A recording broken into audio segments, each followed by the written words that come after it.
cosa? Who are you? Niccolò di Bernardo de Machiavelli. I am an assassin, trained in the ancient ways to safeguard mankind's evolution. Where other men blindly follow the truth, remember. Nothing is true. Where other men are limited by morality or law, remember. Everything is permitted. We work in the dark to serve the light. We are assassins. Nothing is true. Everything is permitted. No. That's not Machiavelli.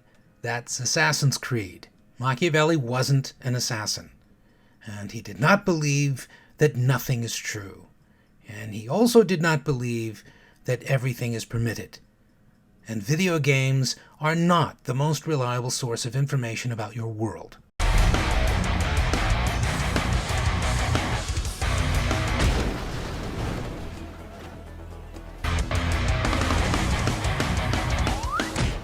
Anyway, Niccolò Machiavelli is most famous, or infamous, for his brief philosophical book, The Prince. The Prince is thought of as one of the first works of modern political philosophy, in that Machiavelli dismisses the idealism and moralizing of classical philosophy for an acceptance of what must be done in the real world, a world of imperfection. We should not conclude that because Machiavelli appears to advocate harsh measures, his work is a call for regal self-indulgence. Machiavelli is not suggesting that the appropriate model of an ideal prince would be a psychopathic frat boy like Caligula. But he might have found some virtue in a political strongman like Castro, Putin, or Stalin. Maybe. Ends and means. Most people know Machiavelli through the phrase, "the end justifies the means." Do whatever you want to do, because the result will justify whatever you do. Actually, that sentence appears nowhere in The Prince. The phrase predates Machiavelli by centuries. More importantly, the association of Machiavelli's Prince with ends justifying means does poor service to what Machiavelli actually has to say. Properly understood, Machiavelli is actually telling us that the prince must do what is necessary in order to remain in power. But this isn't so that the prince can live a lavish, self-indulgent life at the expense of the nobles or the people. The prince has a responsibility to the principality, and the power of the prince must be used ultimately for the good of the principality.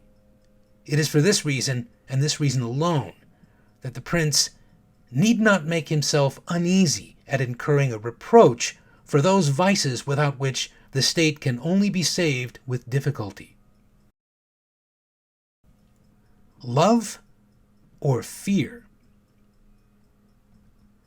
Machiavelli's prince does not seek to be loved, but to rule in such a way that the principality remains stable and secure. For that reason, Machiavelli admonishes his prince to be harsh when necessary for the good of the state and its people. The prince, he writes, must not be one of those leaders who, through too much mercy, allow disorders to arise. This will lead to widespread criminality that will threaten and injure everyone. Punishments, even those deemed cruel, only harm the offender of public good. Shouldn't the prince wish to secure the love and devotion of his people? In an ideal world, this might be true. But Machiavelli is much more of a realist. He argues that the power of the prince is actually enhanced if he is feared rather than loved. People, Machiavelli writes, are ungrateful, fickle, false, cowardly, covetous. And as long as you succeed, they are yours entirely. They will offer you their blood, property, life, and children when the need is far distant. But when it approaches, they turn against you. In other words, obligations based on love are easily broken, whereas those based on fear of punishment never fail.